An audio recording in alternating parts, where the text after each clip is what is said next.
एक 6 फीट की हाइट का नागा साधु जिसका नाम सुरेश होता है, पिछले 10 दिन से प्रयागराज के अंदर कुंभ के मेले में रह रहा होता है। दोस्तों, जैसे ही 19 जनवरी 2025 का दिन आता है, तो इस कुंभ के मेले में दो विदेशी रूसी महिलाएं भी आती हैं, जिनके नाम हेलन और बेलिन होता है। ये दोनों ही महिलाएं जैसे इस कुंभ के मेले में आती है, तो इस नागा साधु सुरेश की नजर दोनों ही महिलाओं पर पड़ जाती है। इन दोनों महिलाओं को देखकर ये नागा साधु सुरेश दंग रह जाता है। ये नागा साधु इनके छरहरे गोरे बदन पर फिदा हो जाता है और देखते ही देखते ये नागा साधु इन दोनों महिलाओं के पास चला जाता है और इनके साथ इंग्लिश में बातचीत करने लगता है।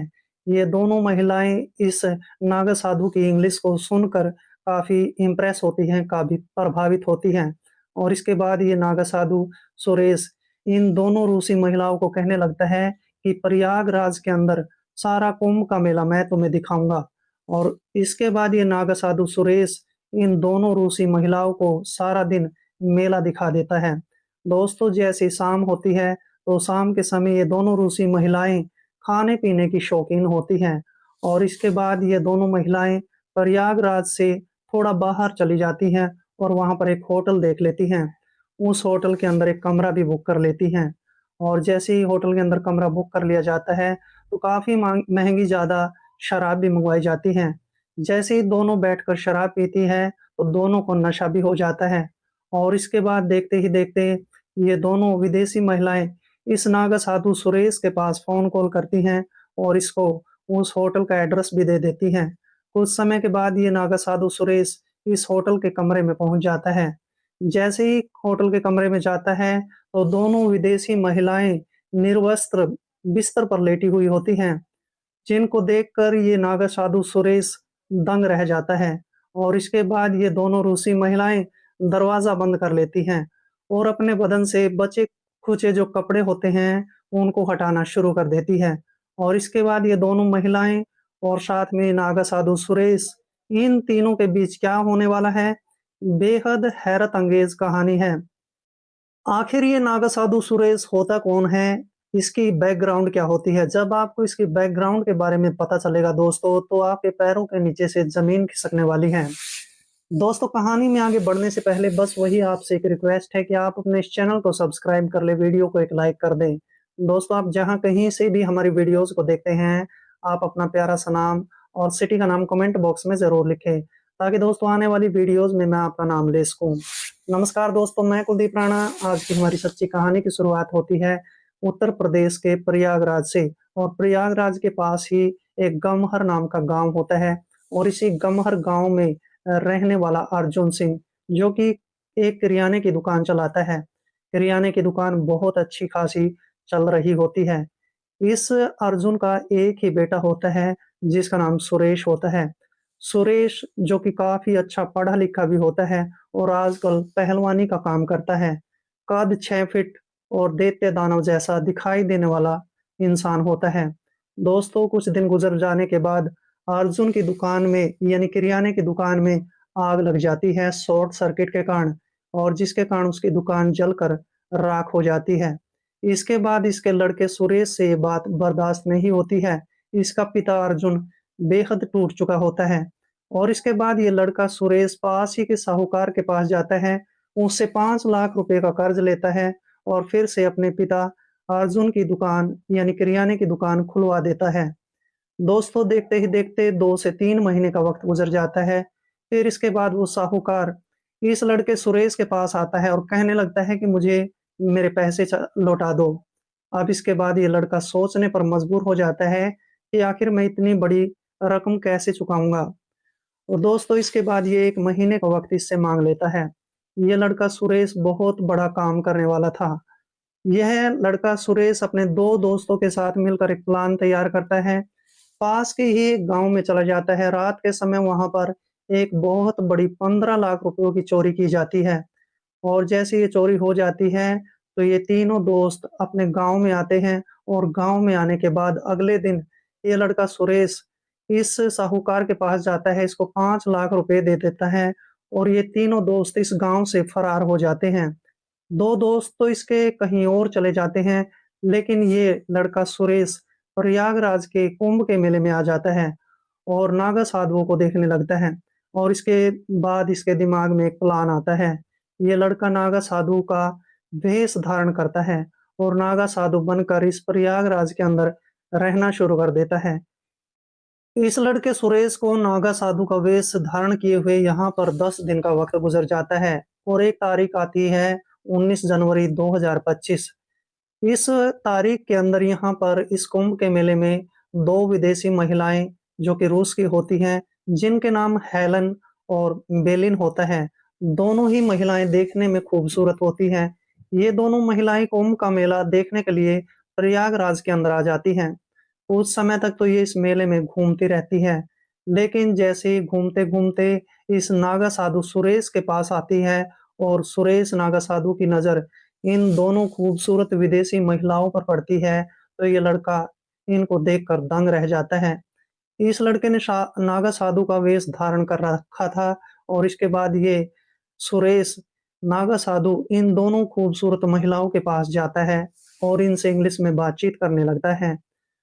अब दोनों ही महिलाएं जैसे ही इसकी इंग्लिश को सुनती हैं, फराटेदार इंग्लिश को सुनती हैं, दोनों ही काफी इम्प्रेस हो जाती हैं। और जैसे ही ये बात कही जाती है कि यहाँ पर हम कुंभ का मेला देखने आए हैं, तो ये नागा साधु सुरेश इन दोनों खूबसूरत महिलाओं को कहने लगता है कि आज का जो सारा दिन है, ये यहाँ पर मेला मैं तुम्हें दिखाऊँगा और सारी जितनी भी अच्छी-अच्छी जगह है हमारे प्रयागराज के अंदर, वो मैं तुम्हें दिखाने वाला हूँ। और इस तरह से ये दोनों रूसी महिलाएँ मान जाती है।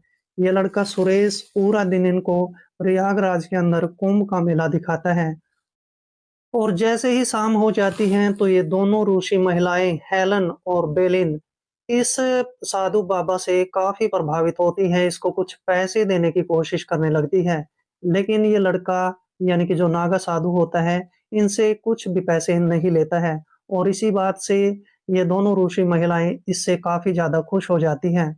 इसके बाद हेलन और बेलिन दोनों रूसी महिलाएं इससे इसका मोबाइल फ़ोन नंबर लेती है और मोबाइल फ़ोन नंबर लेने के बाद यहाँ से निकलकर बाहर चली जाती है। कुछ दूरी पर एक होटल होता है। ये दोनों रूसी महिलाएँ खाने-पीने की काफ़ी शौकीन होती हैं और इसके बाद जैसे ही उस होटल में पहुँचती हैं, तो होटल के मालिक से बातचीत करती हैं। होटल के मालिक से बातचीत करने के बाद इस होटल में कमरा भी बुक कर लेती हैं और इसके बाद अच्छी खासी महँगे वाली शराब भी मँगवाती हैं। दोनों ही कमरे के अंदर जाकर बैठती हैं, कुछ देर तक बैठकर शराब पीती हैं। शराब पीने के बाद जब इन दोनों को काफ़ी ज़्यादा नशा हो जाता है, तो नशे की हालत में ये दोनों रूसी महिलाएँ उस नागा साधु सुरेश के पास फ़ोन कॉल करती हैं। उसको कहा जाता है कि यहाँ पर एक होटल है और इस होटल में तुम पहुँच जाओ। दोस्तों रात के 9 बज चुके थे और ये नागा साधु सुरेश दोनों पर पहले से ही फ़िदा होता है। और इस तरह से ये नागा साधु सुरेश जैसे ही उस होटल के कमरे में पहुँचता है, तो कमरे के अंदर जाने के बाद जो दृश्य इसके सामने होता है, उसको देखकर ये दंग रह जाता है। दोनों रूसी महिलाएँ निर्वस्त्र बिस्तर पर लेटी होती है। अब नागा साधु सुरेश जैसे ही इन दोनों रूसी महिलाओं के छरहरे-भोरे बदन को देखता है, तो ये पागल हो जाता है। ये सुरेश नागा साधु सोचने लगता है कि आज तक मैंने अपने पूरे जीवन में इतनी खूबसूरत महिलाएँ नहीं देखी हैं। और इसके बाद कुछ देर तक बैठकर ये इनसे बातचीत करता है और बातचीत के दौरान ये रूसी महिलाएँ इसको शराब पीने के लिए कहती हैं। लेकिन ये लड़का मना करने लगता है और देखते ही देखते ज़बरदस्ती इसको थोड़ी-सी शराब पिला दी जाती है और इसके बाद इसको भी गहरा नशा हो जाता है। नशे की हालत में ये तीनों ही एक-दूसरे के साथ छेड़खानी शुरू कर देते हैं। छेड़खानियाँ तीनों को पसंद आने लगती हैं। तीनों ही काम वासना के अंदर वशीभूत हो जाते हैं। तीनों के अंदर काम वासना उत्तेजित होने लगती है और इसके बाद ये खूबसूरत महिलाएँ अपने बदन से जो बचे-कुचे कपड़े होती हैं, उनको भी उतारने लगती हैं। जैसे ही ये निर्वस्त्र हो जाती हैं, इसके बाद ये नागा साधु सुरेश काफ़ी उत्तेजित हो जाता है और उत्तेजक होकर इन दोनों महिलाओं के साथ जो है संबंध बनाने के लिए प्रयास करने लगता है। ये दोनों महिलाएँ इसको हरी झंडी दे देती हैं। ये इंडियन नागा साधु इनके साथ संबंध बनाने लगता है और जैसे ही इन इन महिलाओं के साथ एक-एक करके संबंध बनाता है, तो इन दोनों की हालत खराब कर देता है। पहले ये हेलेन के साथ संबंध बनाता है, जैसे-जैसे ये नागा साधु सुरेश हेलेन के साथ संबंध बनाने लगता है, वैसे-वैसे हेलेन को काफ़ी ज़्यादा चरम सुख मिलने लगता है। और इस तरह से फिर इसके बाद ये इस बेलेन के साथ संबंध बनाता है। बेलेन को भी ये काफ़ी ज़्यादा चरम सुख दे चुका होता है। और आज की रात ये 2 से 3 बार अपने शारीरिक संबंध बनाते हैं और शारीरिक संबंध बनाने के बाद इसी बिस्तर पर बड़े आराम से लेट जाते हैं। दोस्तों, जैसी अगली सुबह होती है, तो अगली सुबह के दौरान ये तीनों ही इस कमरे से बाहर निकलते हैं और फिर से प्रयागराज के अंदर घूमना-फिरना शुरू कर देते हैं। और इस तरीके से आज के दिन भी ये दोनों ऋषि महिलाएं इस नागा साधु के साथ मिलकर प्रयागराज के अंदर कुंभ का मेला देखने लगती हैं। दोस्तों, गुजरते हुए 24 जनवरी 2025 का दिन आ जाता है और जैसे ही ये तारीख आती है तो शाम के समय ये तीनों ही इस होटल के कमरे में फिर से जाते हैं। और होटल के कमरे में जाने के बाद कमरे का दरवाज़ा बंद करते हैं। कुछ देर तक तीनों बैठकर शराब पीते हैं।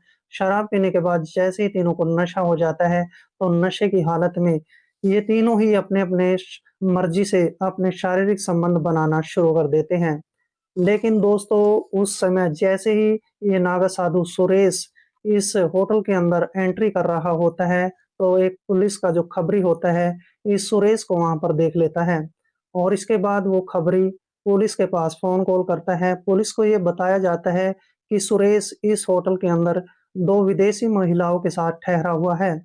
दोस्तों, देखते ही देखते 20 मिनट के अंदर जो पुलिस होती है, वो इस होटल पर पहुँच जाती है। होटल पर पहुँचने के बाद होटल के मालिक से बातचीत की जाती है और फिर जिस कमरे में ये तीनों ठहरे हुए थे, वो कमरा नंबर लिया जाता है। पुलिस उस कमरे नंबर के पास पहुँच जाती है। कमरे का दरवाज़ा खटखटाया जाता है।